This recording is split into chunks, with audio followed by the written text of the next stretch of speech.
I know this is a weird analogy, but iPhone reviews are like a family gathering for most people. Either you can't wait and you count down the days, or you just loathe every single minute of it. These reviews are fun for me to do because they are so polarizing. This year, we've got the iPhone 6s and the iPhone 6s Plus.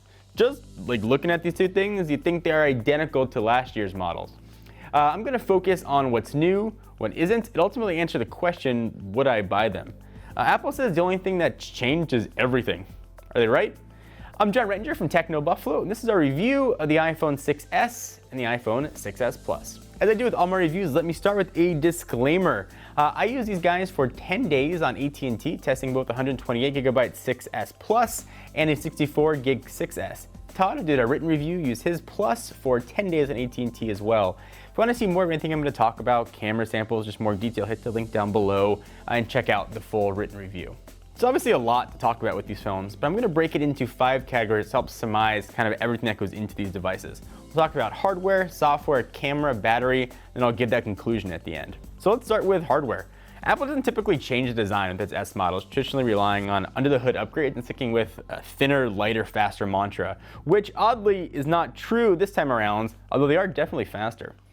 The iPhone 6s Plus and iPhone 6s measure just a hair larger than last year's models. The difference is so just non-existent that cases for last year's phone are still going to fit these models. The weight is a little different here as well. The iPhone 6s Plus weighs 6.77 ounces, up from 6.07 ounces from last year, and the iPhone 6s weighs 5.04 ounces, up from 4.55 ounces to last year. It's noticeable. Once you use it for a couple days, you're not going to notice it anymore after that. So that's really it for changes you can see, or I guess changes you can feel. The rest of the upgrades are pretty much under the hood, with the exception of things like the fingerprint reader, which is now twice as fast, or the camera, which has 50% more megapixels, up to 12 instead of 8. But you can't really discern any of those things just by looking at the phone. At least my eyes can't. Speaking of Touch ID though, it is very, very fast. I never thought last gen's was slow, but this one is way quicker. Sometimes I take it out of my pocket and my finger just grazes the home button, it unlocks. This is the best fingerprint reader I've ever used on any device. It's instantaneous and very, very quick. So iPhones have never had cutting edge hardware, mostly because they haven't needed it. Apple's got the whole thing vertically integrated. They control the hardware and the software, generally make the end user experience very fast, despite not having the latest specs.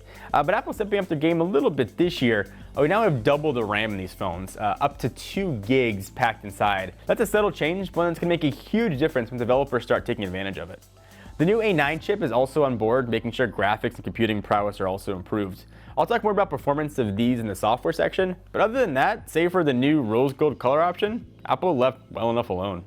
So next, let's talk about software. iOS 9 is obviously available on other phones than just the Plus and the 6s. So I'm going to focus on what these phones bring with iOS 9 you can't get on other phones. The big mamma jamma here is 3D Touch. You might have heard it referred to as Force Touch. It lets you press deeper into icons, bringing up new menus. It's not the same as the long press, which I know folks have been noting that Android's had for years. Also, side note, iOS has also had it for years as well. Apple's broken up what you can do with 3D Touch into peek and pop. You can peek into an app and you can pop right into it. Other notable things it can do, it can execute live photos by long pressing. You'll see photos start to come to life. But I really found myself taking advantage of most of this 3D Touch functionality, primarily because it's only Apple's first-party apps that are supporting it. A lot of people have called this a game changer, and maybe it will be in the long run if developers start taking advantage of the new feature, but it didn't feel that amazing to me. It's not to say that it won't be this promised, quote, game changer. Developers just need time to take advantage of it. Something that we'll definitely talk more about, I promise.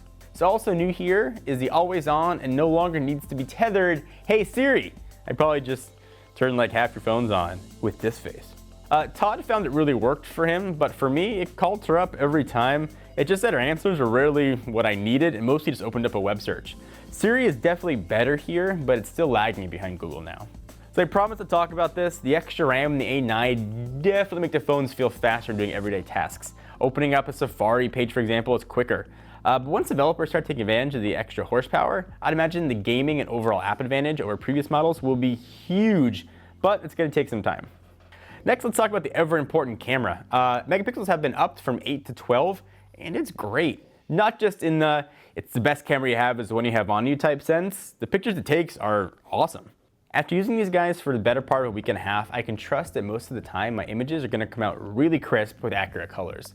This was true in almost all situations, in a dark restaurant or out in the park, or even just shooting around the house indoors or in the office. The new front-facing flash, which really just takes advantage of the display to provide extra light for selfies, is pretty good too. You have a hard time telling the difference between front-facing and rear-facing camera when just looking at it on your phone. If you want to see gallery samples, hit the link down below to check that out in a written review. If you also want to see versus for how the cameras compared versus last gen, we'll link to that as well, and you can just judge for yourself. Focusing for me was very quick on both phones, but Todd did have some issues pulling focus. Also, live photos are neat. I can't think of a better word to describe them. They're neat, and they're kind of fun most of the time. Apple records additional 1.5 seconds of content before and after you snap a photo, bringing the image to life in your camera roll, so to speak. This is not a new implementation here though. We've seen it with Nokia Lumia camera on Windows Phone. They offer near the identical feature. HTC Zoe were also very similar. As a side note though, live photos can be viewed on older iPhones. They didn't tell you that. My son's birthday was last weekend, and I was shooting pictures with my iPhone 6s Plus, and my wife wanted to see them, so I airdropped them to her. And if I just held down on her screen, I could play those live photos on her last-gen phone. So I don't bear that in mind. My problem with Apple's implementation of live photos is that I almost forgot about the last 1.5 seconds of the photos. That means if I played it back, there wasn't anything important to see. It's mostly me just putting it back in my pocket. So if you want to use it, you have to remember that it's there and take advantage of it while you're taking your pictures. Toggling it on and off is pretty easy. Just hit that little yellow button. You can decide for yourself. But bear in mind, if you do decide to turn it on, it's going to take up twice the space on your phone. Also new here, and I'd be remiss not to mention it, is 4K. Now, I've long criticized Apple phones for not taking advantage of 4K, although you can't see what the 4K footage is going to look like in true resolution on your devices. But if you want to play 4K content back on your 4K capable TV, it's here and it can shoot on the phones, and the footage does look great. All right, next let's talk about battery. The one factor, at least for me, is more important than any other on this phone. The good news, despite being slightly smaller in the milliamp hour department, battery life is almost identical to last year's phones, which means it's good. My use case, generally I don't have auto brightness turned on. I got my brightness usually set to around 75%. Although a weird software bug, 3 times while testing the phone, brightness would shoot itself all the way up to full brightness. I don't know why it did it. Maybe it's just a ghost in the machine, but it did happen. But with brightness at 75%, phone off the charger, maybe around 7:30, 7 o'clock, depending on when my son decides to wake me up. About 2 hours of calling, some really heavy social media. A lot of this action happening.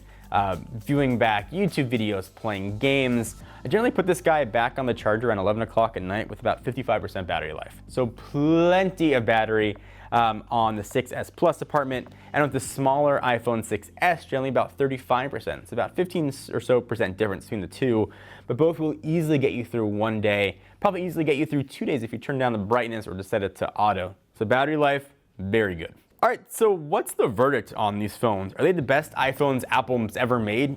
Yeah, of course they are, but that should be obvious. The flagship change here is 3D Touch. And I don't think it's going to have widespread developer support for conservatively, let's say about 3 months. At that point, it's already 25% of the way through its 12-month life cycle. I do think 3D Touch, though, is going to be a game changer. It's just not changing anything today. Developers need time. The camera's awesome, battery life is stellar, but is that enough? This gets a buy/wait from us. Buy if you're switching from Android or using a 5S or older iPhone. It'll be a gigantic upgrade for you. But if you're on a 6 or a 6 Plus, I would wait for the 7. By that point, 3D Touch will have widespread support. Developers are churning out awesome apps, taking advantage of the extra RAM and horsepower, and they get the fun of a brand new design.